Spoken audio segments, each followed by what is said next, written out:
welcome to the Lawyer Life Podcast, where we seek to navigate our days with a little less stress and ideally a lot more fulfillment. In this season 4, we focus on big ideas that will change our profession. On today's episode, we discuss the legacy of Justice Ruth Bader Ginsburg. We pay tribute to a life full of thinking and achieving big ideas. I'm Mike Anderson. And I'm Darlene Tonelli. Hello, Darlene. Good morning. How are you? I am fine. How are you? I'm okay, thanks.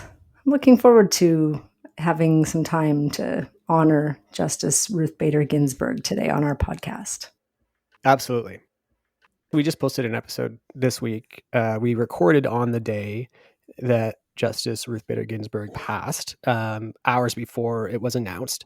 And so we thought it fitting, given the gigantic legacy that she has in the legal world, that we spend a whole episode talking about her life, the things that she fought for, the big ideas that she had that wound up bearing fruit.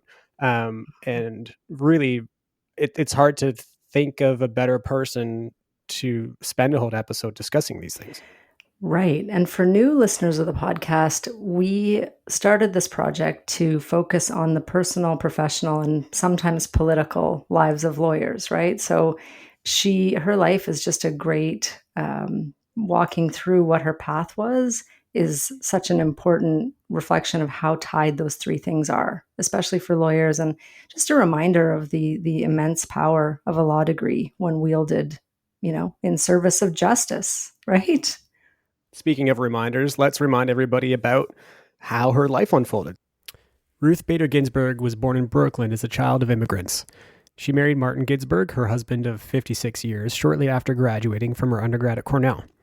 While she was pregnant with her first child, Ginsburg was demoted in her job at a Social Security office. Discrimination against pregnant women was still legal in the 1950s. After having her second child, she became one of 9 women accepted at Harvard Law of a class of 500. She transferred to Columbia Law School as Marty got a job as a tax lawyer in New York. And despite finishing top of her class, Ginsburg did not receive a single job offer after graduation. She would later say, "Not a law firm in the entire city of New York would employ me. I struck out on 3 grounds. I was Jewish, a woman, and a mother." So she studied Swedish civil procedure and later published a book on the subject in 1965, became a professor at Rutgers Law School, and then in the early 70s co-founded the Women's Rights Project at the American Civil Liberties Union, the ACLU. As the director of the ACLU's Women's Rights Project, she argued 6 gender discrimination cases before the Supreme Court between 73 and 76, winning 5 of those 6 cases. All told, through that Women's Rights Project and related ACLU projects, she participated in more than 300 gender discrimination cases by 1974, and her work led directly to the end of gender discrimination in many areas of the law.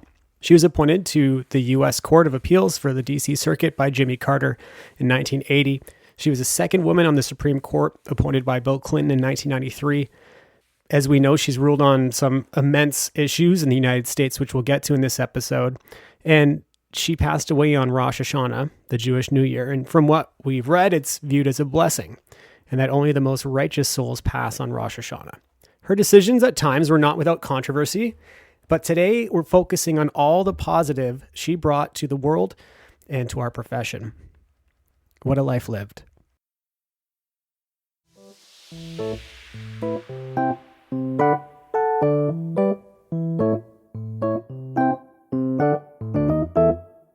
Should we talk about the big ideas that we've kind of seen her focus on in her life and embody? Yes. We should definitely talk about that. It's a phenomenal life. When you really try to put together a podcast limited to the time that we try to keep our podcast within. So the first big idea that we want to focus on with RBG is that you can be a small and understated person, a consensus builder, but still be powerful and a force. And that power doesn't always need to look or sound the way we are conditioned to hear it or see it. Right? Mm-hmm. Yes. I love it. I love, as I think I've mentioned many times on this podcast, being a shorter male myself, love short people, will always love short people. It is my chief bias, I say. I immediately love anyone who's under 5'6" for sure. Mm. RBG is 5 foot. And, not physically or even, by manner of speaking or presence in a room, an individual that screams through stereotype powerful, right? But she definitely it was. Yes. And when you read about things like her friendship with Justice Scalia and how, she worked really hard, who's obviously a very conservative justice who would not have obviously shared a lot of her views. Yeah. Um, I think that's one of the more interesting things about this idea of the power of consensus building. Who knows behind closed doors how that social capital, as I would call that, or that impulse to befriend someone on the other side of the aisle, who knows how that affected and shaped some of these decisions over the years? Who knows whether that maybe it didn't affect him, but maybe it brought the other justices on side. I think that's takes a very strong person to reach across the aisle and look past someone's political beliefs and befriend them. And what a message for today's politics, A right? great model, an important model, as you're saying, for the way things are today with the polarization we see, and the frankly, I almost feel like it's easier. Well, and maybe not just specific to modern day, but it's very easy to just discount somebody who does have different views than you, right? Mhm. And it's, I think, a real show of her confidence, strategic thinking, level of power is that she was willing to do that and saw that as important. And I think that does bring along some real advantages. Credibility is a huge one to me. I mean, Mhm. if you look at someone like RBG and you see her as a very close friend to Scalia and I think Robert Bork as well, that it's very hard to discount her then, right? What you do when you have those close friends and peers that you bring in that might have other views is that you start to understand them, they start to understand you, and folks around them start to understand you as well. And so it keeps the door open, which I Mhm. think is really, really an important thing. I think as well on the side of typical displays of power, especially in our profession, and I think in certain areas more so possibly than others, but that like grandiose, chest out, yelling sort of lawyer bravado that I think a lot of people think to be imperative to success in this profession. She shows that's not true. And if anybody is evidence that knowing your stuff, being substantive, considering what you're saying and the arguments you're putting forward and all those things, that's what wins the day in the end, right? Like you can be a yelling bravado person as much as you want. And maybe on one negotiation or one case, maybe that works for whatever reason. But long term, you're not going to have a legacy like she does unless you actually practice this rigor and discipline and love for the law and the Constitution and all these things that she had. And honestly, patience, right? Like I think sometimes when I look at when we're trying to advance things in society now, our generation is very impatient. Sorry, Darlene, our generations, Our just, generations. just separate generations is all I'm saying. Just so it's clear that Mike is the youth on the pod. Gen X, I suppose I am. A number of generations, everyone since Ruth Bader Ginsburg. Let's call it that.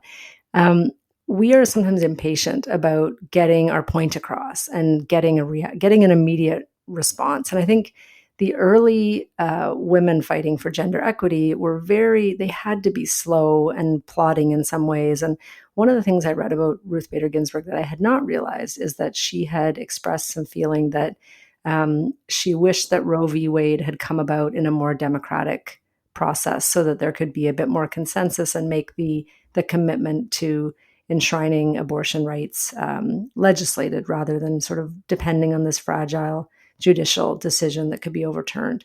And I thought that was a really interesting thing because it acknowledges that she was aware of, the political context of these decisions and the power that she had, but also realizing the limits of that power. Like if you ram through a change that the society is not ready for, you can get a backlash. And I think she knew that and was trying to design it in that way. And I think there's something to be learned from that. I think you can't take a lesson out of the 70s and apply it exactly sometimes, but her way of soft-spoken, strategic, playing the long game, I think is wildly undervalued in politics today. And if we could just look at some of the political heroes that have really, really advanced change, a lot of them have had that approach. It's not easy either, though, because No, it's not.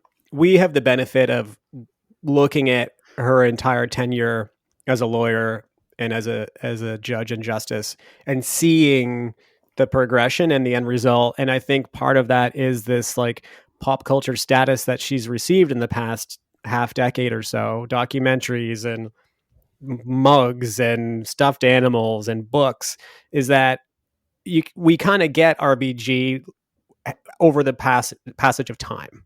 And it is hard to be a person, I think, in her position in the early days because some things might be misinterpreted or just very hard to maybe part of a larger picture that only she sees. Mm-hmm. And it takes a lot of bravery and a lot of strength and confidence in yourself and not necessarily listening to everybody barking at you. And she really embodied those things. And I think that we're speaking about her because of that character that she had. Yeah, it was also a lot maybe harder to bark at people on minute by minute when she was doing this work, and I'm grateful for that. I think Yeah. it's very hard to hold the course in today's manic culture. So I really admire it. I think there's a big lesson to be learned. And I mean, for me, when I went to law school, she was already a judge, and pretty much the entire time that I've been practicing, she's been on the Supreme Court. And she's been very much part of the backdrop, and just kind of knowing she's there, knowing that there's someone speaking for this equity and justice on the court is just so powerful. So all of that work that she did, all of that foundational work to, at the time, be known for her position, but yet welcomed into this fold of power is something really remarkable for everyone watching, I guess. So that's kind of sticking out for me as a big idea, And it also shows her ability to pull back, see the forest from the trees, pause and be like, where are we? Okay, so I get this is the case that we're hearing, or the case I'm advocating. And it'd be really easy to be so caught up in, think about all the detail that has to be considered when ruling on the Supreme Court. All that work, all that time, it'd be very easy to have your focus solely targeted on that.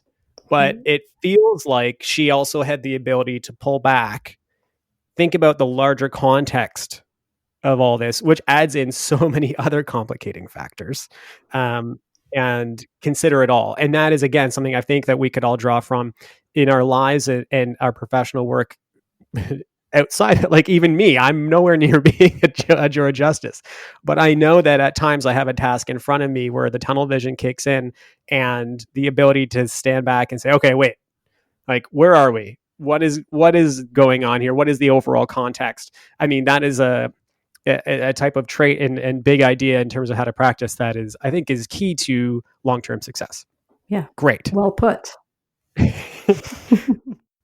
Okay, so the second thing that I think we should discuss as part of the personal political of Ruth Bader Ginsburg is she was very publicly with her husband, Martin Ginsburg, part of a shared earning, shared parenting marriage.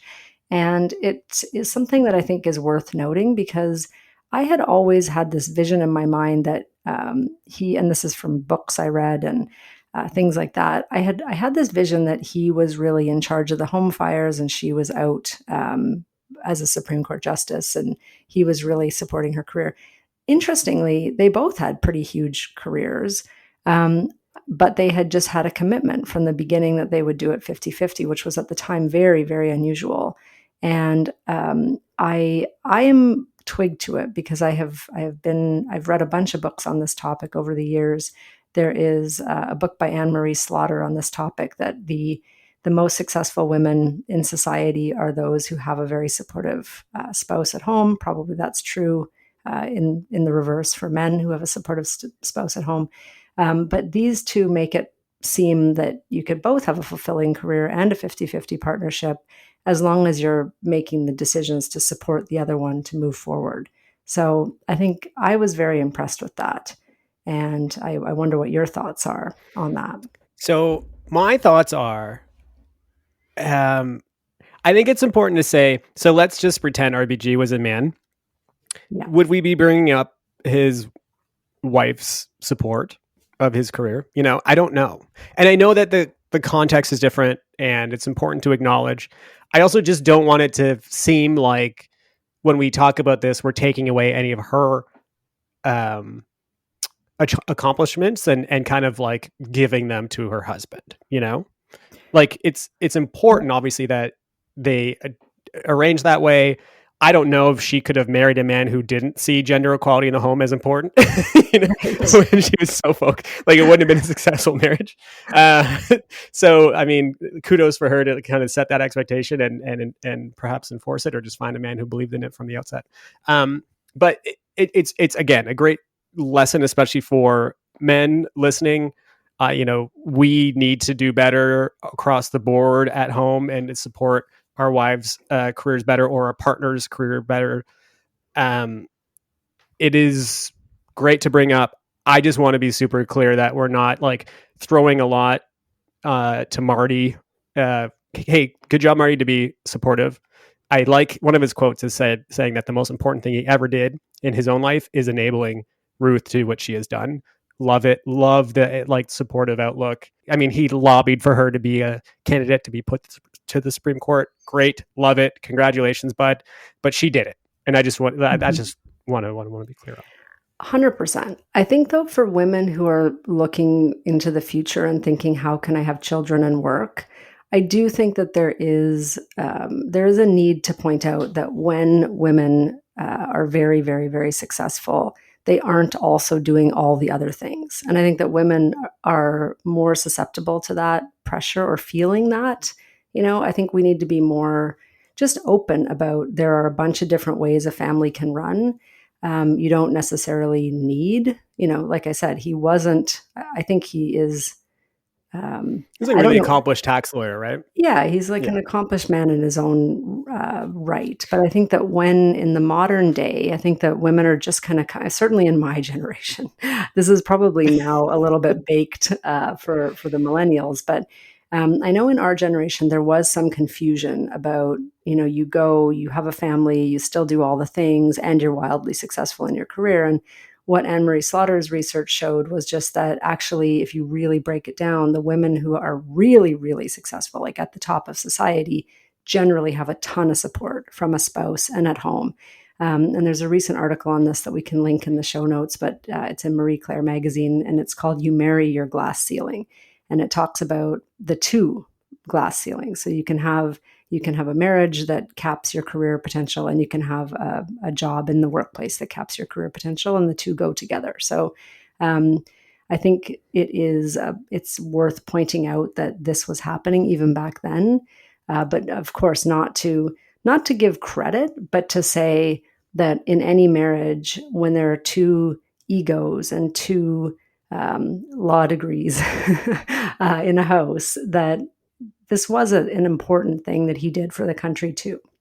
Anyway, that's I think it's a big idea just to call out that if you want to accomplish great things, it's got to be a team effort if you're part of a team and children are part of your plan, which they were for her. Agreed.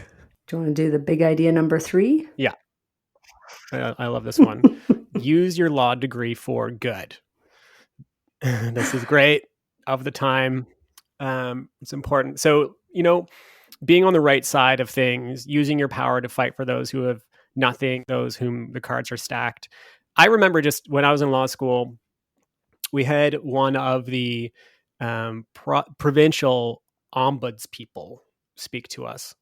And he said I'll just never forget it. He said, try to think of a professional group of people who have a greater ability to speak truth to power, and tell those who run things that they are wrong, legitimate, like with reasons. um, it's us. Like, it's lawyers is that group. We could not think of another group of folks. Certainly in discrete areas, MDs would be really great to say that to people running health and so on. But in the overall, we have power by nature of our understanding of the law and how it works and how it can be interpreted. And that is an amazing power. It can be used for good. It can be used for bad. And RBG obviously focused on using her amazing intellect and knowledge and ability and passion and dedication to improve things, in not only for her country, but the ripple effects. She improved things worldwide. That's because she desired to, and I think that it's hard to do. Not everybody can be a Supreme Court justice. Not everybody winds up running a progressive program at the ACLU. But I think we all have times where we have the ability to do good or to help something not so good occur. Or we have the time to volunteer pro bono. We have the ability to channel our time through pro bono programs. There are opportunities for all folks in the profession. I think she is somebody who certainly believed in using the power of being a lawyer for good, and a great example and a motivating example, I think, for that reason. Yes. I don't know if I've ever said this on the podcast before, but I did go to my law school thinking I would become a constitutional litigator for gender. My idea was my job will be feminist constitutional litigator. And then when I arrived at my law school, I was quite, I would say we've talked about this before on our law school students episodes, but everyone showed up with this view that we would all save the world. We would all be using our degrees in service of justice. And it was almost really a joke at the end to see that actually, 80% of the class went in service of large corporate. Most of us ended up at my law school at big corporate firms. Kind of the opposite, although with some, yes, certainly opportunities to do pro bono work. But I do think it takes just from day one, like for any law students listening, that if that's the reason you're going to law school, that's what we should be. We should do that. We should just do it, find a way. And when I look back, I think about the fact that I didn't really realize that 1998, when I started law school, just to really put I was in grade 8. Just enough. This is a serious episode, and that is, quite shocking. So I was starting law school, and I did not realize how early in the fight for gender rights it was. I did not realize that all these interests that I had from my undergraduate degree were, there was still a huge opportunity to make a big, big dent. I really felt like, oh, well, we're good.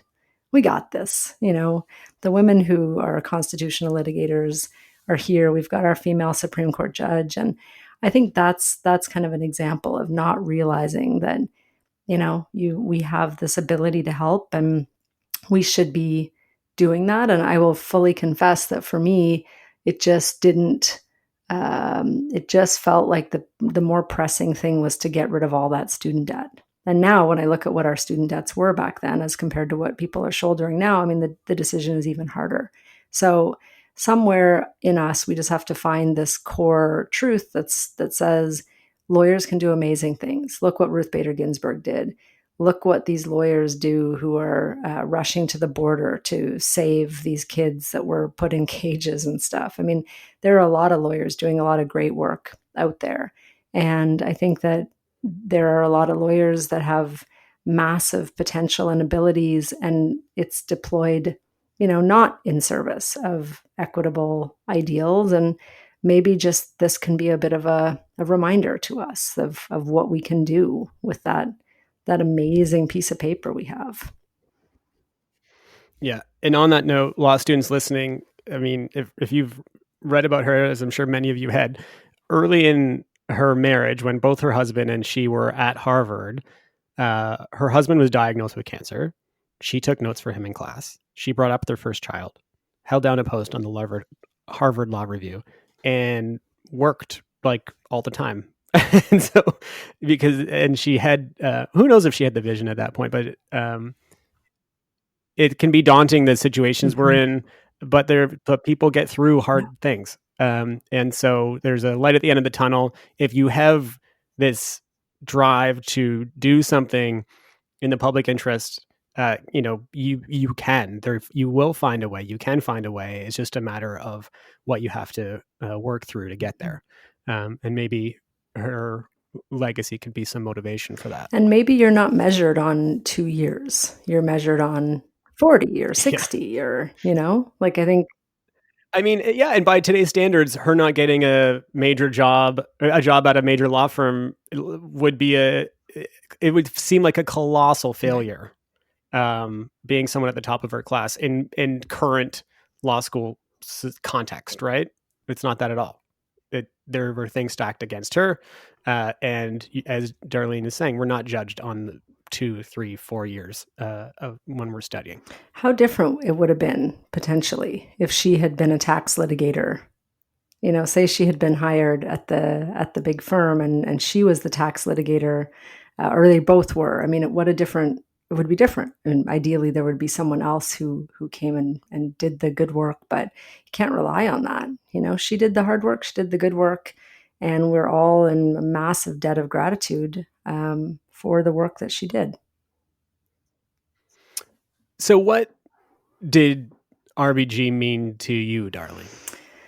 Oh man, like I was saying earlier, I just think that for me, women on the highest courts, I have the good fortune to say that women on the highest courts have always been present. So in law school, we were reading in Canada, we had a female chief justice for a very, very long time. 17 years, 2000 to 2017, we had our chief justice, Beverly McLaughlin, was a huge inspiration to all lawyers in Canada, frankly. She was a really great chief justice. And having her at the top of the court kind of made it feel like there was no limit. I mean, that's the highest position in the land. And there were a number of other female Supreme Court justices here, all of whom, with the way that our charter works and the way that our Constitution operates, they've all made really important contributions to advancing gender rights and bringing balanced views on things. So it's been really just, I feel the good fortune, and I would say not even realizing what good fortune it has been to be inspired by and surrounded by so many women who have really achieved these things when it was extremely hard to do so. And now that I see it very much under threat, I see this idea that we can just replace Ruth Bader Ginsburg with another woman and we're good. That's not true. I think for me, it's I'd love to see her legacy be honored by replacing her with someone that has a similar viewpoint and has a similar ability to advocate for equality and justice on the court. And I guess what I would say, what did she mean to me? Just possibility. There's a lot of talk right now about when you see something, you believe it's possible. I never wanted to be a judge. Hasn't been a goal of mine. But I really have benefited from seeing female judges out there as part of the backdrop of the legal profession that I'm in. And I'm grateful for that. How about you? Yeah, for me, she embodied so many of the qualities of a professional that I so admire. And she's kind of a beacon of those things. So obviously intellect, restraint. I think that generally Supreme Court justices are quite disciplined and understand where their limits are. And she certainly embodied that, and I think in a very admirable way. reasonableness, that desire to dig deeper, to understand someone's perspective, to try to find the right answer and result and not necessarily the first one or easiest one. Quiet leadership. Like there's nothing more than I love that somebody who is such a leader, but looks for no acclaim, and does not self-promote and just understands that like the work is important. I'm not the work. I'm not it, but I'm so dedicated to seeing this through. And I don't need people to hold me up. And I think that she just plodded along with her pocket constitution and, worked hard. And I love that modesty in that same way. She was tough. She's so tough, listening to oral arguments from hospital beds toward the end, dealing with multiple bouts of cancer, scheduling chemo on Fridays so that she could listen to oral arguments on Mondays. Like this is really, oh my gosh, difficult stuff, hard stuff, something that not a lot of people could do. And she just was so tough, incredible and dedicated, obviously related to that. So, I think that obviously as well, just her existence, same with Chief Justice McLaughlin, them being there. Also, I just set an important tone for men as well. I think growing up with that reality, and I'm so grateful for that because it just made it harder for dudes to be dummies and think that only men can be there, right? It wasn't an assumption that we made because we saw that it wasn't true. And so the presence alone, I think, was important for men as well, and should be, certainly. So we're going to wrap up the episode. The big idea, I guess, this is our big idea season 4, where we have interviews and discussions about things that can change the profession. And I suppose today we're encouraging everybody to tap into their inner RBG in whatever way, I suppose that works for you all. We've outlined some of the things that we are motivated by seeing in her life, and perhaps you align with that or you find other things. But if we can all tap into this legal giant, I'm sure that the profession would be better for it. For sure. Do you want to hear the quote Yes. that I love? Okay. We'll finish with this. Normally we do a next segment with goods and gripes, and that's a fun segment. We're gonna just park that for today, so we can leave a bit of silence for us to consider RBG's legacy. And the last thing I'll say before I drop the quote is, if you're listening and you'd like to make a donation to an organization in honor of RBG, please donate to one of the organizations that supports some of our big ideas: the ACLU, the National Women's Law Center, the Center for Reproductive Rights, Act Blue, or any other organization listed in our show notes. We have made a donation in her honor to the ACLU as a thank you to all that she contributed to our profession. So this is it. I think this wraps up Justice Ruth Bader Ginsburg very well. Asked by NPR in 2019 if she had any regrets given to the challenges she faced in life, Ginsburg's supreme self-belief shone through. And she said, "I do think I was born under a very bright star." Love that. She knew it. She knew that she had it in her. She had confidence in herself. She believed in herself. She knew she could do it. And that bright star, hopefully a lot of us see in our own lives, shining on us. So there it is. Great quote. Thank you. Okay. We will talk soon.